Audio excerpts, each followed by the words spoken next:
राजेश मंडल तो विधायक का चुनाव लड़ने के लिए निकले थे। अभी नगर चुनाव में वो है कि दाव आजमा रहे हैं, जनता के बीच जा रहे हैं। और क्या उनको जनता अपना जो है कि मानेगी? मुद्दा लेकर के आप जा रहे हैं कि जैसे आप अगर मान लीजिए चुनाव जीत करके आप आ रहे हैं तो पहला विजन और पहला काम आप नगर परिषद के लिए क्या करिएगा?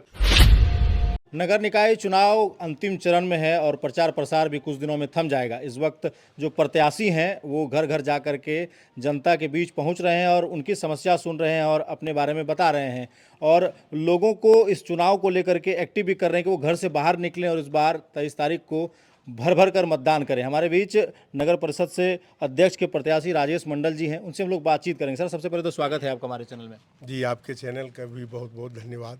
जी सर, क्या कुछ तैयारी है इस बार चुनाव को लेकर? जनता के बीच जो जा रहे हैं, क्या कुछ रख रहे हैं विज़न अपना और क्या कुछ जनता से आपको मिल रहा है?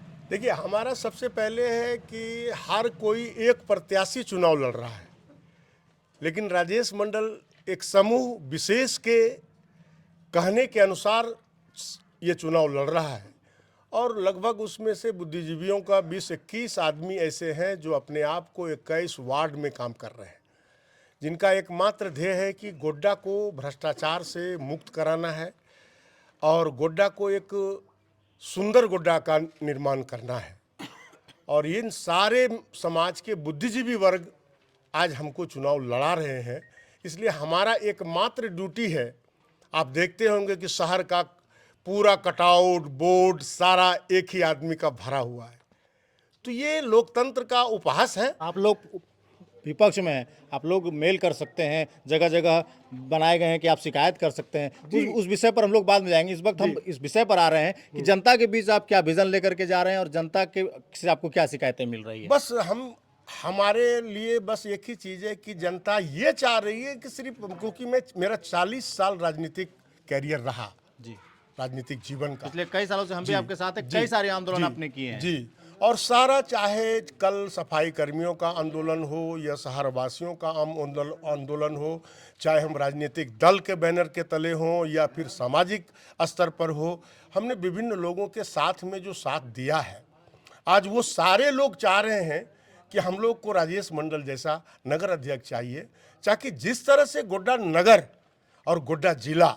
संथाल परगना में एक बुद्धिजीवियों का जिला माना जाता है और यहाँ का नगर का चेहरा यहाँ के जनता के चेहरे से मिलान होना चाहिए। और ये तमाम लोग ये चाह रहा है कि राजेश मंडल जैसा आदमी जो राजनीति में मैच्योर्ड है, ना आज तक हमारा किसी के साथ कोई शिकायत है, हमारे सभी वर्गों को मैंने अपने जीवन में सम्मान किया है, उसका प्यार हमको हर जगह मिल रहा है। और लोग घूमते हैं, लेकिन हमारा ये स्थिति बन गया है कि हर लोग फ़ोन करते हैं कि तो हमरो मोहल्ला नेल छो कटीटा खाली तो अभी का अपनो चेहरा दिखा दियो न, बाद हमरा नहीं बुझिलबे। हमारी स्थिति ये है। और साथ ही साथ अगर ये भ्रमण कर रहे हैं तो मुझे ये भी पता लग रहा है और बड़ा हम कभी दुखी होते हैं कि कैसे गोड्डा को नगर परिषद का दर्जा दिया गया है। जो यहाँ की जो गलियाँ हैं, नालियाँ हैं, वो इस हाल में बदहाल है, गंदगी है, इस तरह से है कि वो गांव भी कहीं गोड्डा से ज़्यादा सुंदर है, जहाँ के लोग मकान के वाइज आपका 400-280 रुपया से लेकर 6-8 हज़ार सालाना शुल्क अदा करते हैं और सुविधा मात्र पर वो शून्य है। नगर परिषद कहलाता है, लेकिन वार्ड नंबर 8 हो चाहे वार्ड नंबर 1 हो, स्थिति यह है कि पैदल चलने के लिए रास्ता आज के दिन में नहीं है। ऐसा 7 नंबर 6 नंबर का इलाका है जहां बरसात में लोग जांग भर पानी में घूमते हैं और उस समय जब नगर परिषद से सहायता चाहती है तो कोई उसका आंसू पोंछने के लिए भी नहीं पहुंचता है।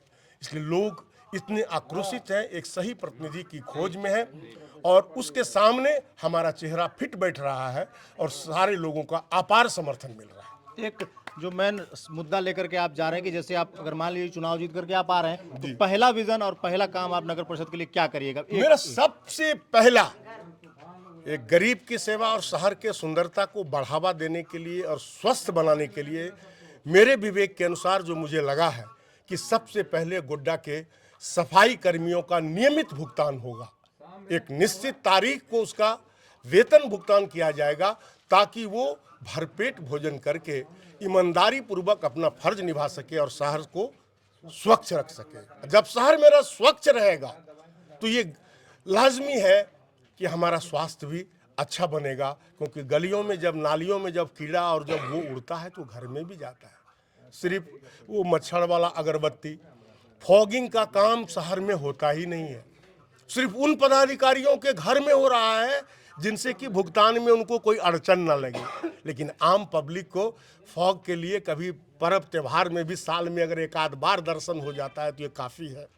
दूसरा है फुटकर विक्रेता, जो 465 के संख्या में है, जिसके आंदोलन में भी मैंने अपना सहभागिता कई बार निभाया है।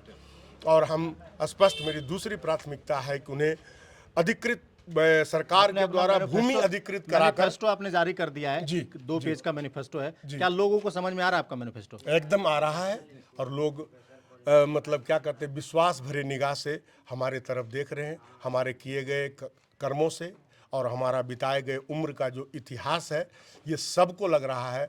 जबकि गोड्डा नगर परिषद में यही कहूँगा कि ये बुद्धिजीवियों का क्षेत्र है। अंतिम एक सवाल हमारा रहेगा। ऐसा भी वर्ग है इस गोड्डा में जिन्हें लोकतांत्रिक प्रक्रिया के अनुसार आरक्षण में उसे पार्टिसिपेट करने में जो है आरक्षण के कारण उन्हें नहीं मिल पाया है।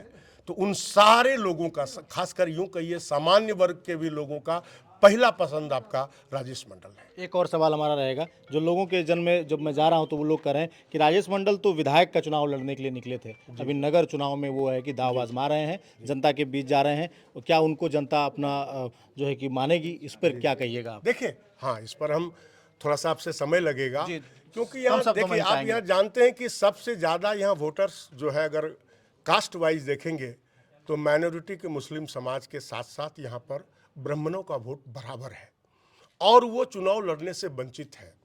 तो वो ये देखना चाहता है कि अगर BC1 में ही हमको चुनाव देना है, हमको वोट अपना देना है, तो मेरा विश्वास का चेहरा कौन सा होगा। और यही कारण है कि उन सारे तमाम लोगों को अगर आप कहेंगे तो हम नाम भी आपके चैनल पर बता सकते हैं, लेकिन उन सारे लोगों ने, मेरा कहीं से मनसा नहीं था कि हम नगर परिषद का चुनाव लड़ें, लेकिन लोग निवर्तमान अध्यक्ष से त्रस्त है और इसलिए वो एक मजबूत चेहरा ढूंढता था। आप जानते हैं कि हम 2000 में पुड़िया विधानसभा लड़े हैं, 2014 में गोड्डा विधानसभा लड़े हैं, हम राज्य स्तर के संगठन के पद पर रहे हैं, सरकार के पद पर हम देश स्तर पर केंद्रीय फिल्म सेंसर बोर्ड के मेंबर रहे हैं।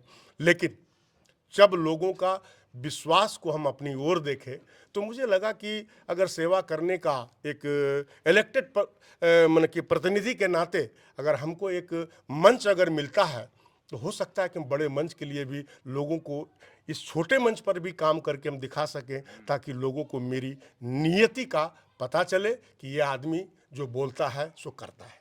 चुनाव के लिए ढेर सारी शुभकामनाएं सर आपको। Thank you. बाकी और भी सारी अपडेट दिखाएंगे, सारी बातें आप लोगों को बताएंगे। बाकी बने रहिए हमारे साथ, देखते रहिए ज़रा जोहार। धन्यवाद।